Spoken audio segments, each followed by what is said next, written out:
Hello, you beautiful degenerates, and welcome to Links and Locks, the Action Network's golf betting podcast presented by Bet365. I'm your host, Roberto Arguello, and I'm joined this Wednesday along with my co-hosts, Nick Bretwish and Spencer Aguiar.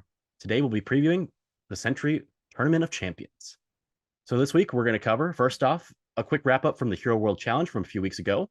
Then we'll get into a course preview of the Plantation course at Kapalua. And then we'll get into our best bets, outright picks, and any other bets we've got for this market. Only 39 players in the field, so not as many bets as we normally have, but it is a star-studded field. You've got all the winners on the tour from last year, plus all the players from the top 30 on the FedEx Cup playoffs points list. And only one player didn't make it. That's Rory McIlroy, number one player in the world, unfortunately. But outside of him, it should be a blast this week. I'm pretty excited, ready to roll. Spencer, before we get into this week, we both had some action on Scotty Scheffler plus 800 to win the Hero World Challenge. We got agonizingly close on that last hole after Victor Hovland splashed one in the drink after he sprayed one right off the tee. Hovland ended up making a par or a bogey or a par. I can't remember. I think it was a bogey. I think it was a bogey. Yeah, bogey. And Scheffler had an up and down in theory to tie with him, but then Hovland made the putt. He didn't get up and down, and Hovland won, unfortunately. We got close, no cigar. I think it was a good bet. I actually got Hovland live, so it worked out for me, but I would have liked Scheffler a little bit more. What else do you have to wrap up from the Hero World Challenge?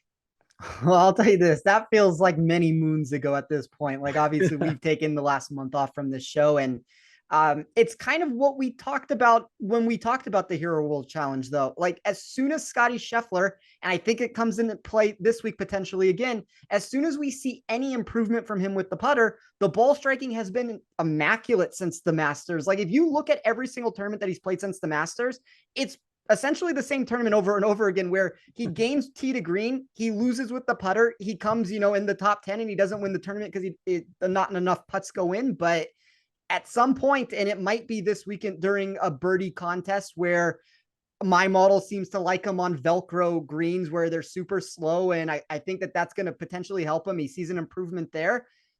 When that takes place, like, he has the potential to reach 35 under par. And maybe this is a different contest than we're talking about with the Herald World Challenge, but like, that's kind of what I always try to find. Like, I always make this example very quickly about Justin Thomas. Find me the elite player in the world that is putting it together with the ball striking and the putts aren't falling in. And more often than not, at some point it turns around and those numbers drift further than they should. And you get value that sometimes the market doesn't recognize or bettors aren't recognizing there. So I kind of still continue to think that we're in that same boat with Scotty Scheffler right now. I like the play. I think we were the golf course having rough on the near the greens away from winning that tournament because we know Victor Hovland can't chip, but he was able to putt his way all around the greens there. So an unfortunate loss for us. I had action on a couple other bets as well.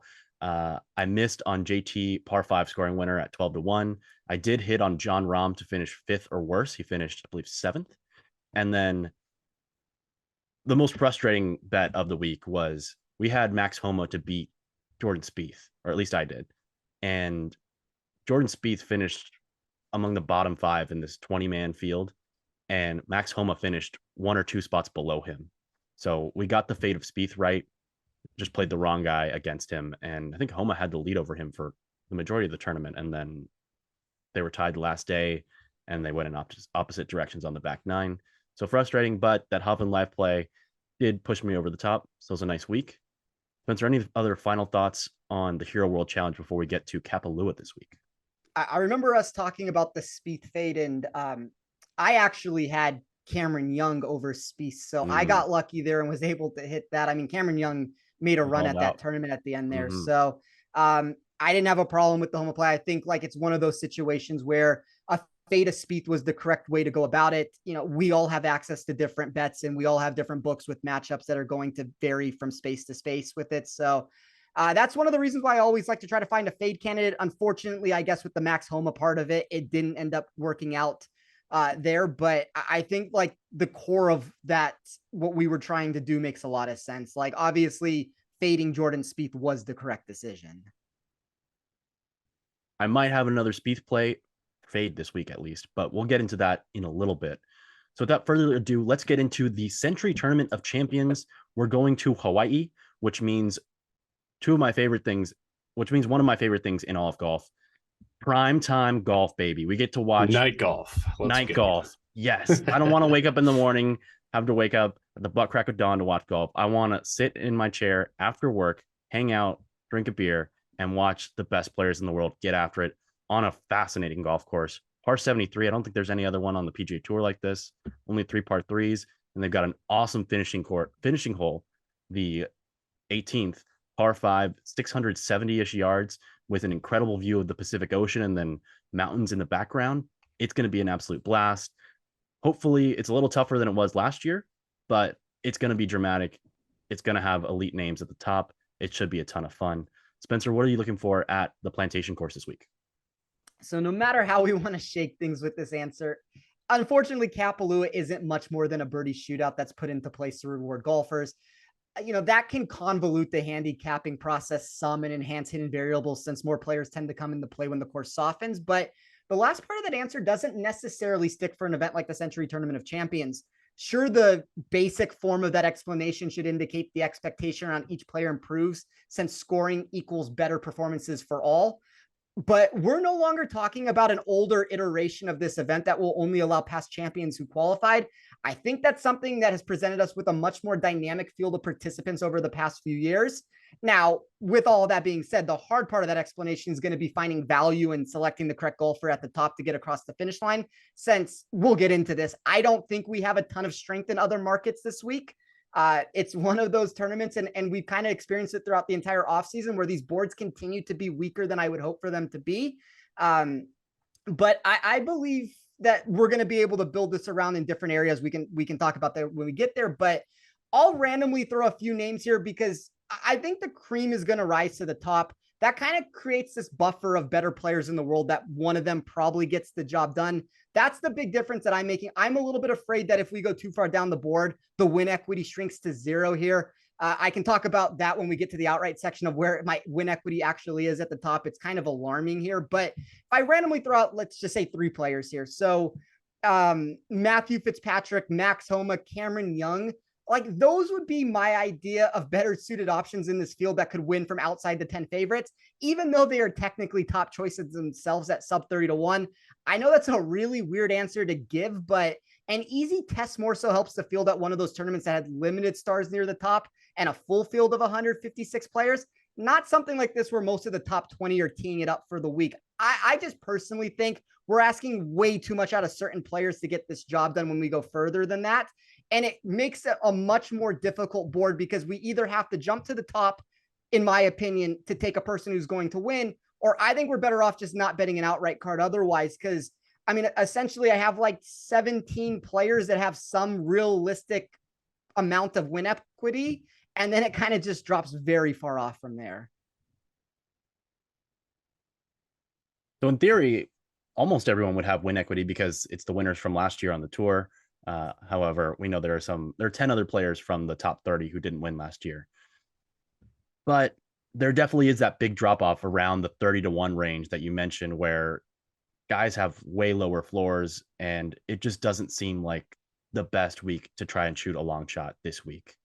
Nick, sorry, I don't mean to interrupt you there. I think like once we get past 50 to 1, and I think there's some guys in that 50 to 1 range. And I think Adam Scott's a good example when he opened at 60 to 1. If you could still find a price like that, I don't mind it. But it's like Adam Scott, Aaron Wise. You could make the argument on like Russell Henley, Keegan Bradley. That's about where this cuts off. Once you go deeper than that, I think you're really fishing to try to find a winner. Yeah, I think you hit the nail on the head there. I'm going to get into some Adam Scott in a few minutes, but the opening number at 60 to 1 I liked, but now down to 40 to 1, a little bit more. No, yeah, of a dice. Yeah. Nick, what are your thoughts? Yeah, I echo honestly everything you boys just said. I think for me in general, I really didn't find a whole lot of value in the outright market. I took one ticket we'll talk about in a minute that I really don't even like that much. It was more of a number grab. But I think for me, and I've said this a couple of times on the show, and it seems to work out pretty well for me, is kind of waiting for the live outrights, seeing if someone goes out of the gate slow that I like on Thursday and getting an inflated number there. Maybe someone goes off early and posts a big number, and we can get 5 to 8 more points on an outright of someone that didn't go off yet. Gotcha. Who are you looking in the live market for this week? It's always going to be Xander.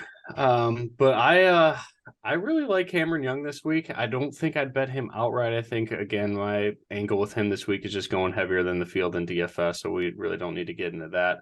I think guys that I really like Russell Henley this week. Again, I'm kind of naming all my favorites. I like Keegan Bradley a lot as well in terms of outright equity at the price. But like you guys said, I think Keegan's probably where I would end my card and in the outright like pre-match. But live, I'll be looking at Xander, Patrick Cantlay, and probably Matt Fitzpatrick. Actually, I do like this spot for Matt Fitzpatrick, despite him not having success, quote unquote, in Birdie Fest. So that's kind of where I'm at. Is Xander, Cantlay, and probably Russell Henley in terms of the live market. How nice to have players that qualify for this tournament that you like. That's not the case for me. Like great. Webb Simpson, Jason Day, they're nowhere to be found. And not champions, unfortunately. Sorry, Bob. It's not 2015 anymore. So, Spencer, let's get into our best bets. Want to get us started? Yeah, I guess I'll take us into the head-to-head section for my best bet this week. So we have a few routes to consider there in the head-to-head market. As I said earlier, this probably isn't the best sport I've seen from a value perspective. And the one thing I always note to everyone is that these no-cut events can be brutal when it comes to weekend swings, since the guaranteed 4 rounds of golf can add this outlier of someone catching fire or even imploding on Sunday to ruin a surefire winner. That's one of the reasons why I wanted to avoid finding myself with tons of action on something that could go south very quickly. But there were essentially 2 wagers that provided the best value for me on this board. And before I say it, I want to preface that by saying one of them will not make my official card, and I'll explain why in a second. And then the other one is on my official card. So the first play that didn't was Scotty Scheffler plus 125 over Jon Rahm. That's a price that you would have to price shop around for a little bit to find it. But I decided not to use it for my official tracking card since I didn't want to recommend what essentially is a 50-50 wager to begin the season. My model did believe Scheffler should have been a slight favorite, but it's more so a number grab than anything else in that avenue. Like Rahm is far from a fade candidate when we look at the broad sense of that terminology. I didn't want to start firing bets off against him at a venue he has shown immense upside. I don't think that that's necessarily the way to start the year. And then I guess to give the answer of my official wager, well, actually, before I do that, I'll say this. The 3 most overvalued commodities for me this week would be Viktor Hovland, Sahith Theegala, KH Lee. I think a route that you could take this week is you could bet Adam Scott over KH Lee in round 1. That's minus 110 over on Bet 365. I think that's a route we can consider there. But I decided to go with Cameron Young plus 100 from a full tournament perspective over Viktor Hovland. So, if you only have access to, let's say, a Fitzpatrick over Hovland, I'm perfectly fine with that route as well. I'd play that up to about minus 115. But I'm going to take a little bit more juice in my favor and try to increase some of that long-term edge. And, there's a ton of handful of reasons why Hovland's popping off the page as someone with massive downside potential. My model believes he's 5 spots worse in this field for projected proximity over his baseline at any track, something that's dangerous for him if he loses his green and regulation edge. And then the weighted 3-putt rank of 37th out of 39 golfers only adds to those potential red flags, since we also see him shift from 11th on my model for putting at all courses to 32nd at this track. That's going to supply this hodgepodge expectation, which is probably one of the reasons he hasn't come better than 30th place at this tournament in 2 tries. And I say all of that before we even discuss the win factor, another category that progressively diminishes Hovland's returns for the week. On the other hand, Cameron Young goes in a different direction when we remeasure the metrics for a more course-specific approach. That's going to be evidenced by his first place rank in this field for off the tee plus short iron proximity. I talked a little bit about this with Nick off air, and I'm sure he can allude to this a little bit more. That combination reminded me of his success at St. Andrews, where he freely bombed away and took advantage of his iron play. Add all of that to his massive improvement on these greens by jumping from 28th to 15th during Velcro-like conditions. And it was really hard for me to understand some of the movement that continues to go in the direction of Hovland in this space. Maybe there's something I'm missing with an injury concern over Cameron Young that'll come out. But in my opinion, the pricing should be flipped. Like minus 125 seems more proper to me for Cameron Young. And I think that the market seems to be disrespecting him in a lot of ways this week. And it's weird to me that the sharper markets that I respect are clearly getting off of Cameron Young, because he's a top 10 player for me in pretty much any iteration of how I run it. I liked a lot of what you said there, Spencer, about why you're fading Hovland. I think it's also a nice sell high spot after the win as well, when a lot of people will probably be on him this week, especially in something like DFS. So I also have a fade of Hovland coming later. So we'll get into that then, as it's not it's not my best bet of the week. Nick, what is your best bet this week? I'm gonna go with JT Poston, top 20 on FanDuel is plus 160. For me, it's just kind of riding the recent form. JT's coming off the best PGA season of his life, and plus 160. I just think for anybody to finish in the top half of this field is a little long for my miles liking. I have him priced at plus 125 in that market, so 45 or 35 points of value there. I'm sorry. Everything seems to fit this course like very well for him. He should be a good putter on the Velcro like greens that Spencer talked about. The proximities for 50 to 100 yards is something that I value a lot. That short game, he is absolutely elite there. And for the over 200, that's what most people are going to talk about. I ran it for 180 and longer in terms of approach shots, and that's somewhere he's a little bit better than tour average. So just to get top 20 in this field, I think that's a fair price for him at plus 160 again. Oh shit, I can't say FanDuel, can I? We can edit that out. Yep. Sorry. You want to just start that again? I'll restart that. Yep. So who's ever listening? All right. I will go with JT Poston to finish top 20 is plus 160 if you shop around the legal market in the States there. JT's coming off the best PGA season of his career, and he finally got a win. I think it's the first time since that 2018-2019 season. JT does have an 11th place finish here as well, so I do like a little bit of course history here just because we've seen everybody writes up struggling first-timers here, debutantes, whatever you want to call it. He has shown success here when his game was not nearly what it is right now this year. And the proximities from 50 to 100 is something I value a ton. That is where he is elite. And shots for my model, I seem to weight it from 180 and longer. So those long iron shots, he is slightly better than tour average according to my numbers. So at plus 160, I had it down at plus 125. So getting 35 points of value on JT Poston. The only thing that scares me, looking at the matchups throughout the market, seems like the market's down on JT with the guys that he's priced with. He seems to be a dog against everybody, like Tom Hoagie. And who else we got? KH Lee, he's a significant dog too. And I'm with Spencer. That is someone I will be fading in every market, DFS, everything like that. So it's a little worrisome there. But again, 35 points of value on a card that I hardly have any action on. It'll probably be, again, just taking a look at 3 or 4 golfers in the live market on Thursday. But JT Poston to finish top 20 at plus 160. I'm fine with him being a dog to Tom Hoagie. I like Tom Hoagie this week. There's not a problem there. The KH Lee thing would cause me some form of trepidation. Yes. Yeah, that's not great. But like the thing Poston has going for him is he is elite in 2 factors of my model that are going to be very important. He's inside the top 5 when it comes to slow Bermuda putting. Obviously, I mean, he's a good putter. That's not going to be, but he gets an improvement here. That's the bigger part of that equation. The second thing is he's 6th in my model when it came to the recalculated par 4 scoring that I looked at. Like that's going to be 60% of the holes this week. So if you're telling me that he's going to be able to somewhat take advantage of those par 4s and he can be moderately okay elsewhere, like he's 18th in my model in par 5 scoring, that's perfectly acceptable. That's inside the top 20. So I mean, that alone, that's going to give you 15 of your 18 holes between those par 4s and par 5s there. So I like JT Poston. I'll say this, Nick, if you're trying to find some positives, I have seen him getting some sharp action in the outright market.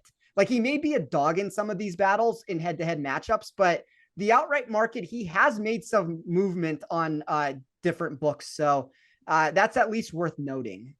Yeah, noted for sure. I'll take any of the confidence I can get on. I like the Poston play. And on a similar note, I'm also going to go with Adam Scott plus 320 to finish in the top 10. This one is available at one book, but it's available as low as plus 200 on some other books. So be sure to shop around for this. Adam Scott fits this course really well for me. His strengths are accentuated, and that's his driving distance, his approach play, and his putting. And his weaknesses are minimized. That's his driving accuracy and relatively his around the green play. Recently, he finished solo second at the Australian Open on the GP World Tour. That was in early December. So he's played in a competitive tournament more recently than most guys have. Some guys played in the Hero World Challenge. That was only 20 players, but the Australian Open, I think, a bigger tournament with a more full field of players. I like that for him. He's also in Australia, which is summer now, so he doesn't have to deal with the negative 30 degrees that some of us might have to over the last few weeks. And he's got strong history at this course, 4 top 7s in 7 starts here. So I like that for him. He's had success on other courses where there are huge undulations, changes like the Masters at Augusta. And importantly, on approach, he fits the profile of someone who should excel on this course, where he finished 10th last year on tour in proximity on shots 100 yards and in, and he finished 9th on shots on proximity to the hole from 200 yards and further out.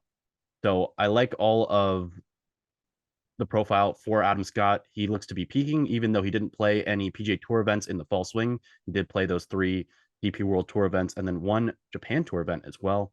So he is sharp.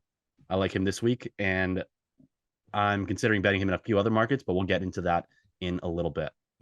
Can I add to that very quickly? I want to accentuate that point that you just made there. And this is probably the correct way. I mean, you could go like further up or further down, depending on what price you can get there. But I think you're better off like trying to find a top 10 wager than for him to win this tournament, especially with him dropping down to, 40 to 1 from the 60 to 1s that we talked about earlier on in the week. But he's number 1 in my model compared to this field in weighted proximity from under 100 yards and over 200 yards. So that took the expected ranges that we were going to get this week.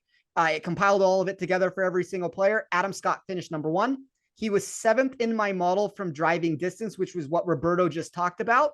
And he is 2nd in my model on slow Bermuda greens. And, I keep calling it the Velcro-like surface, but give him a slower surface on Bermuda. He's 2nd in my model there. Those are 3 really high-end categories that I would be looking into if I was building a model out there.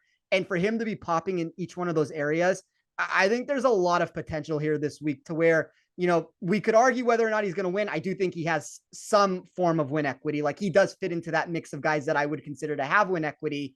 But as a top 10 play, as a big plus number like that, I think that's a really unique and savvy way to try to go about it this week.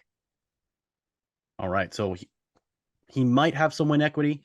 Spencer, let's get into the guys whom you are betting to win the golf tournament. So I'll start by saying this, which I kind of alluded to a second ago. There's essentially, I guess it's anybody, I would say outside of the top 16 of my model.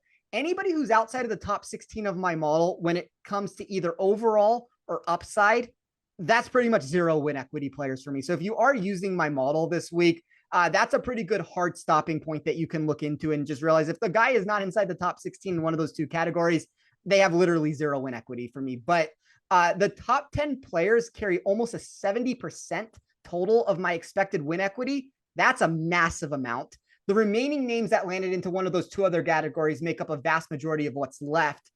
I just don't think we need to overcomplicate this process and branch things out so far to where we add an overabundance of exposure in places that's going to amount to very little projected equity. That doesn't mean that every golfer who landed in that top 16 range for me is going to be viewed as a plus EV target, but it's at least something to keep in mind as we go about it. So I'll be the first to admit that I took a very unique approach by limiting my potential win amount from 8 units down to 5. I did that because my exposure would have gotten out of control the other way. You're never going to see me jump to the very top of the board and take 2 players at the top here. So this is about as unique of a build as you're going to see from me. I took Scotty Scheffler. I'm going back there again at 10 to 1. I grabbed Patrick Cantlay at 12 to 1. So that's 0.50 units to win 5 on Scheffler, 0.42 to win 5.04 on Cantlay. Obviously, we're going to need to have that win equity kind of be more in that range of what I'm saying because we're going to have to hit at a higher percentage to make that work. But, I had each man somewhere between 7 and 8 to 1 as their proper value. That means that if you are shopping around in the space, you should be able to find that duo at those numbers that are going to be conducive to a wager. But, to go back to Scheffler, which I kind of keep talking about, he's a golfer that's continued his ball striking acumen since his victory in April at the Masters. He's gained 6.7 shots tee to green over his last 10 trackable starts. It's just the negative 1.63 strokes he's lost per event during that same time frame with his flat stick. That's really a move most of this win equity that we've become accustomed to for a golfer that won on tour 4 times in less than 2 months. Obviously, the hesitation, if there is hesitation from people in the space, it's going to come from that floor output. But one, as I always say, a second place finish equals a last place result without each way betting present. And 2, this is probably the perfect venue for him to get back on track because of his 11 spot improvement compared to the field on slow Bermuda greens versus his baseline output elsewhere. And then Cantlay was pretty much just the ideal target for a plethora of reasons. He ranked first for me in par 5 average, par 5 birdie or better, overall birdie or better, scoring at easy courses. And obviously, if he's going to be number 1 there, he's number 1 when I combine all the weighted scoring from the holes that we're looking at this week. It's just really hard for me not to want to jump to the top of the board. It's like Nick and I always joke about this, even though I don't want to diminish this aspect because it does matter more than I could even say. But it's that adage that closing line value is king until the bet loses. I have a feeling a lot of wagers that are going to be placed in the space for the Sentry are going to look good on paper with the movement, but will end up falling short when one of, let's say the 15 projected favorites end up pulling this off. Obviously, as I alluded to at the start, that's going to force our hands a little bit when it comes down to betting this tournament. But in my eyes of betting it, I want to take the win equity at the top. If you're telling me, so let's take the 2 guys I'm betting. Let's take Xander and let's take Rahm. And you could throw Thomas in there, but I'll leave him out for the time being. Those 4 players have essentially 50% of my win equity. Like, I'm not trying to beat those 4 golfers. Like, I'd rather just not play the tournament. So if that means that I can reduce my win total down a little bit by going that route, I'd rather do that or not bet the tournament than try to take this approach of saying, like, here's a bunch of 40 to 50 to 1 golfers that I want to bet this week. I just don't think that's the most conducive strategy to try to find a winner at this tournament. That makes a lot of sense, and it's really enticing looking at the top of the board. When I looked at the board, could talk myself into a handful of these guys. Like you said, so many of these dudes have so much win equity. But at the end of the day, I didn't want to go with a small number. So I think in a similar vein to Nick, I went with a number play here. It's very small. I'm doing 0.2 units on Sam Burns, plus 3,000 on the Bet365 enhanced win. I think the course fits him not as well as Adam Scott, which is why this isn't my best bet, but his weakness, the biggest weakness in his game is his driving accuracy. And with the wide fairways, his driving distance will play this week, and he should be able to keep the ball and play more often. His around the green play is also a relative weakness, not nearly as big as his driving accuracy, but that'll be minimized by the big greens. He's a strong putter. Bermuda burns normally on faster Bermuda. So I'm interested to hear your Velcro inputs for him this week, as I don't have that information here, but he's a strong putter. He's someone that if it gets into a shootout at 30 under, I like his chance of converting opportunities as much as most other players in this field. And he's strong on an approach as well. T19 here last year in his first time at the tournament. And this is a tournament where, with all the undulation changes, the wind, the potential rain to make the course even longer and softer, there are a lot of different ways you can play this course. And so I think just seeing that, having a little bit more of experience is valuable from him last year. So perhaps he can get a boost up. And he's a 3-time winner on tour last year. So I like the winning equity at this price relative to everybody else in the field. I thought it was a good number. Not super excited about it, which is why I'm playing it at 0.2 units to play, or playing it at 0.2 units to win 6 units. But I thought it was worth a play. I wanted to have an outright this week as well. Yeah, I mean, I think he fits into that threshold of names that I'm talking about that can win this tournament, that have a real amount of win equity. And just to kind of go back to some of the things that you said. So 5th for me in my model in weighted scoring, that's going to be like a course specific look here. So that's a really good factor to have. 5th at scoring at easy courses. I guess the only thing I would add to that with the putting is he's 4th for me overall in strokes gained putting. That is not specifically on Bermuda. That would be on every single surface.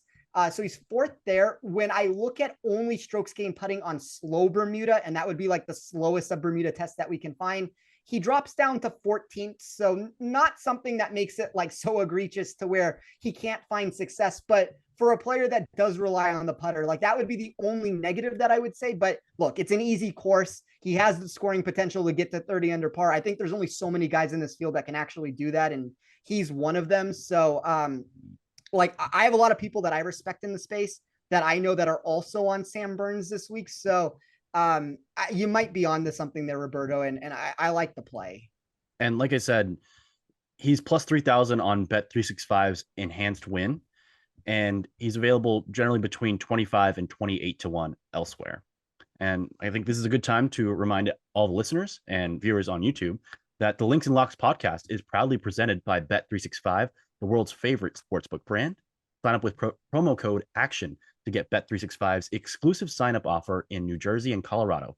Bet $1 on any game, get $200 free. That's $1 on any game and $200 free. I'm going to get into a few other lines on Bet365 that I like in a little bit. But before that, Nick, who is your outright play this week? Yeah, it's similar to you. I really like that number of 30 to 1 on Burns. I got Colin Morikawa at 20 to 1. My model had him at 17 to 1. I don't know. I don't know if I love that number too much. I understand there's 3 points of value there for me, but it's tough. I don't know. Colin Morikawa kind of seems to fit everything that I'm looking for besides obviously the putting. The short game at numbers actually are trending in the right direction from what my model was expecting, but Colin Morikawa at 20 to 1. It's more of also a hedge that I probably won't be playing him much at DFS too. But yeah, again, I had to get a ticket, and that was one of the only ones I had decent value on was Colin Morikawa. So I'm excited to hear your guys' thoughts on Colin. But other than that, he does have great history here. I think every time he's played here, it's been a top 10 finish. So, I'll roll the dice at the price of 20, just like the top of the board. Everybody's 15 to 1 or shorter. So Colin was kind of the sore thumb for me that stuck out. So I think for me on a weekly basis, whenever I see Colin Morikawa on the board, I get the same feeling that Spencer gets when he sees Jason Day on the board. So, you get excited. All right. I am exhibiting a significant amount of restraint not betting him at 20 to 1 because that's about the number where it's almost an automatic play for me. I just want to see the putter a little bit better, but he did have some encouraging signs in his last start. I believe it was at the Hero, where he hit the ball really well. Surprise, surprise. And the proximity to the hole outside 200 yards is always just ridiculously good with him.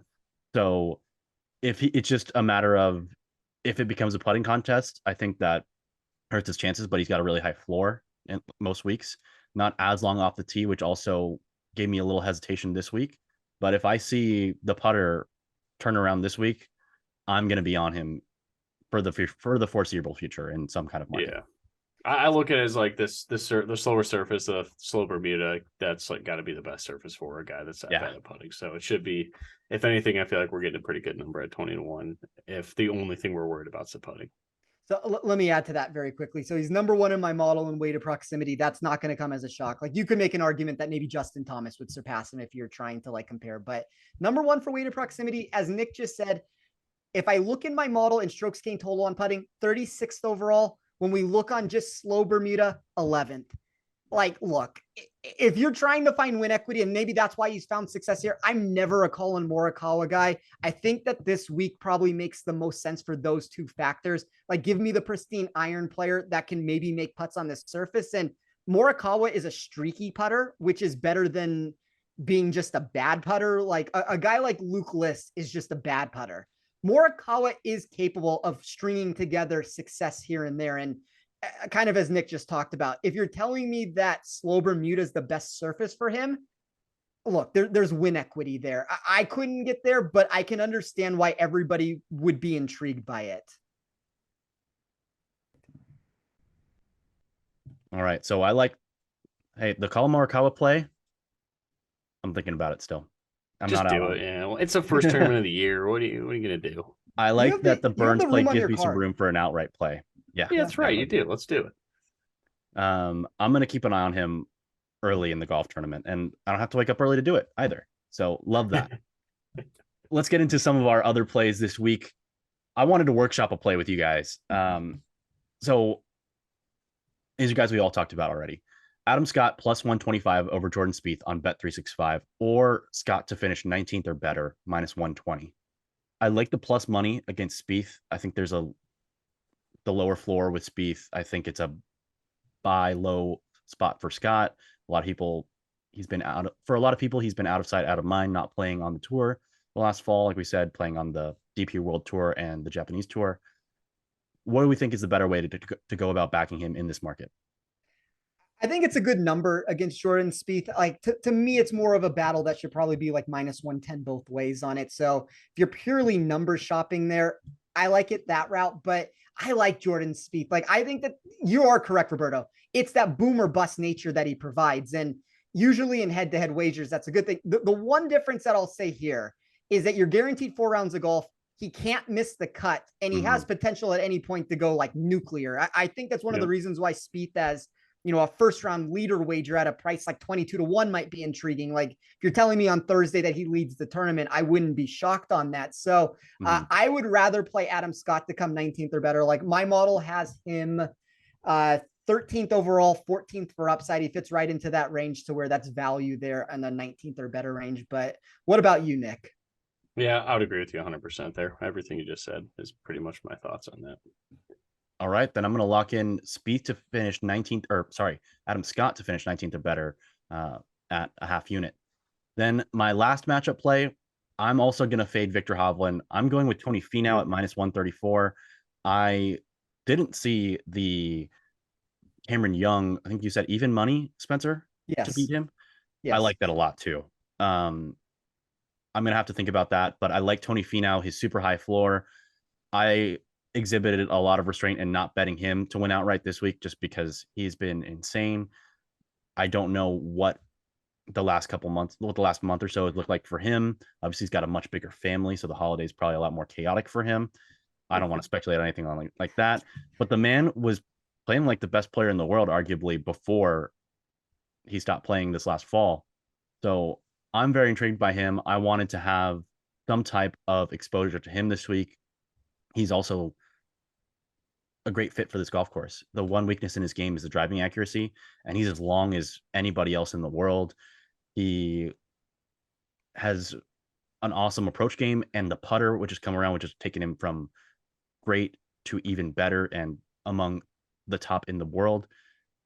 I like Tony Finau a lot. I didn't love the outright number for him, and for reasons that Spencer laid out, the 3-putt risks, the short game, and a sell high spot for Viktor Hovland made me want to fade him as well this week.